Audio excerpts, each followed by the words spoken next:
Hi, I'm Anthony Coxon, President of the Australian Chiropractors Association, and welcome to a rather special President's Message. Currently, a large portion of Australia, and certainly most of New South Wales and Victoria, are in lockdown, and that includes me in Melbourne, and that includes most of the ACA team up in Sydney. So both Matthew, our CEO, and myself have decided to do a joint chat with the members today. Hi, Matt, how are you going? Yeah, hi Anthony. What day is it? It's just another day in the week, I think. It's they roll into one after the other in lockdown, that's for sure. So on the topic of lockdown and COVID-19, I thought we would start there because the ACA have made some recent representation to the Victorian Health Minister, Martin Foley, and also the Victorian Chief Medical Health Officer, Dr. Sutton. Can you tell us a little bit about that? Yeah, we've done a couple of things there. One was to look at a better understanding of definitions of care. Our view is that clinicians should be able to make a considered choice and it not be as defined as what it is. And separately, we've made representation as regional Victoria's come out of lockdown. It would appear that other groups such as hairdressers have a greater ability to see people, and what we've done is made our representation separately as the ACA, but also jointly with Allied Health Professions Australia to see if we can get a little bit more sense into the system. And all people like me with bad haircuts are keen to have hairdressers open up, but certainly if those rights are being extended to that group, absolutely the same should apply to Allied Health, my goodness. I also want to talk a little bit about the expansion, I guess, of the story. Most chiropractors, obviously, and most Australians are being inundated with the public health messaging, and of course this is very, very important of managing the COVID-19 outbreak. We've recently put forward, and in fact, I'll be doing a podcast in the next couple of days with Peter McGlynn about the other side of the conversation. So having the conversations about how health and well-being can be improved and COVID outcomes can in fact be improved with things like exercise and the right sort of eating and the links between metabolic syndrome and diabetes, for example, and worse COVID outcomes. So it's really important that members take note of the public advice, but also have a broad approach within their practice. Well, I think it's been interesting to watch how this has played itself out and continues to play itself out. And in many respects, those behaviours that promote our health and well-being can be set aside. But you're seeing changing language about, particularly with regard to mental health. One of the things I encourage our members to have a look at, and we can make the link available to you, is the Human Rights Commission. There's a section about COVID-19. And what's really interesting in that is to look at, once a state of emergency was declared in Australia and then through the states and territories, it confers a whole range of powers that then reside in individual public health acts. And that's where whether they're public orders or public directions, start to have preeminence as law in what's done. And it means that at that stage, the primary right that's being looked at is the protection of life. And it's a bit like now where we're starting to have a conversation of opening up and what does that look like? What are the behaviours that we need to undertake for health and well-being? But what is prevailing are the orders that relate to the pandemic and making the decisions that are in the interests of the public. So have a look at it. It's really quite informative to give you a sense of what you may not understand and then look at how some of the orders come to be because of what exists in public health acts that have existed in all states and territories in the Commonwealth predating the pandemic. Now, moving to one of the most controversial matters that the ACA have really had to deal with since Safer Care Victoria, I would say, and that's the issue of vaccination and particularly mandatory vaccination for healthcare workers.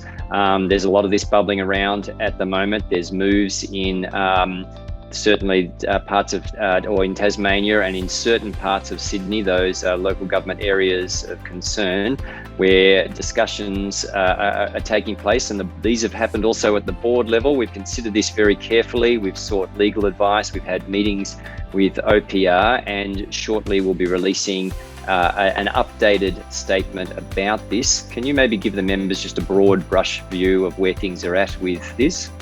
Sure. I think the first thing is that the Australian government has a non-mandatory approach to vaccination. The exception there is with regard to aged care workers. And so the policy of the government is to not mandate that. And so our statement is in keeping with the Australian government. My commentary about state of emergency and public health orders then shifts the focus to what a state or territory can do as a way of controlling in a more regional way. And so what we're looking at is different approaches. Invariably, most of them are looking at restrictions in healthcare workers in public entity controlled facilities. And so that's another part of legislation versus getting into the private sector. So I think it's one of those things that we've had to keep an eye on and then seek clarification and make representation on. But at this stage, the overriding part is the non-mandatory approach of the Australian government. So again, this is also described in the Human Rights Commission section, and that's why the link will be there. You can have a look at it, and I think it is something to consider. The biggest concern relates to hospital capacity and ICU and ventilators with that, and trying to diminish the burden on workforce. But the main aim is to open up, and we can see where that narrative is going a lot more about trying to get back to living with COVID and a COVID normal, however we want to call it, situation. And we know that that is challenging some parts of the profession with regards to how they're understanding what does that mean for them at this point in time. So I agree with you, Anthony. We've taken a lot of good advice and sought opinion to enable the board of the ACA to make a very considered decision that we make available to membership.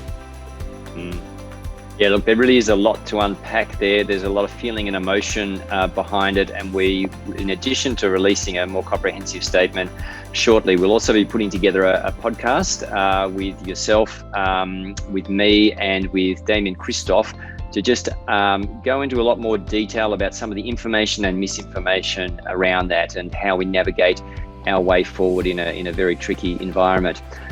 Finally, I'd like to just talk about the best practice framework for adolescents, children and infants, and also tying in with that, get a bit of an update of where we are with Safer Care Victoria. If you could explain that.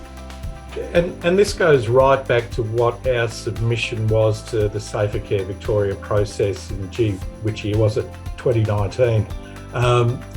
And one of the things that we put there was about leading some best practice guidelines, some consensus guidelines. So we've stayed true to that.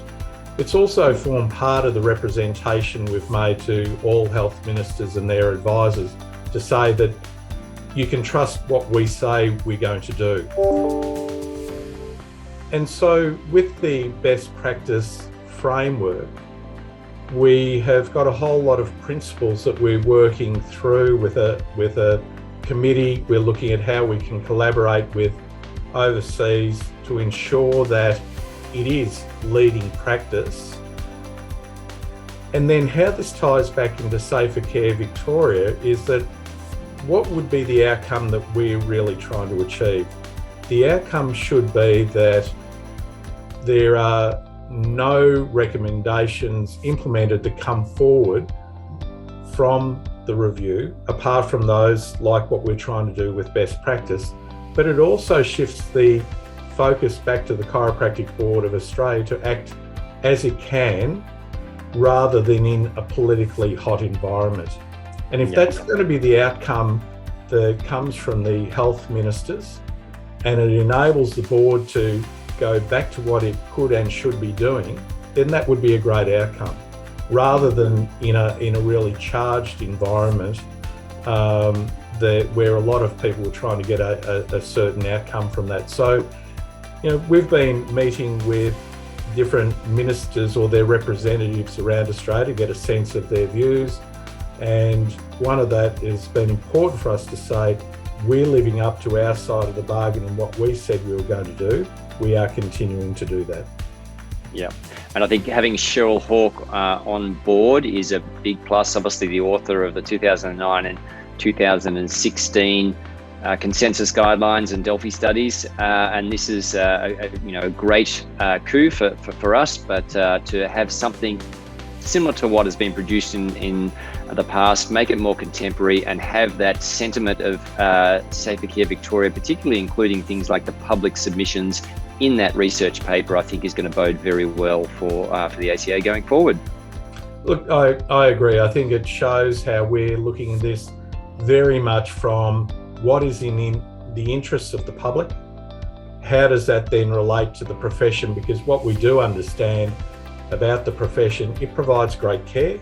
That care is valued by parents and guardians and the children that the care is provided to. We also know that it's a very low risk of harm care that is provided. And so what we're saying is that you can have faith in what the ACA and the profession brings forward to enable people to continue to deliver that care. And we look to our international networks where we can to help advise us, so it's got some robustness about it. Well, thanks, Matt. It's been a very good chat. I hope the membership have gotten something positive out of that, and good luck to you and to everyone that's in lockdown, and look forward to chatting with you again on my next President's Message.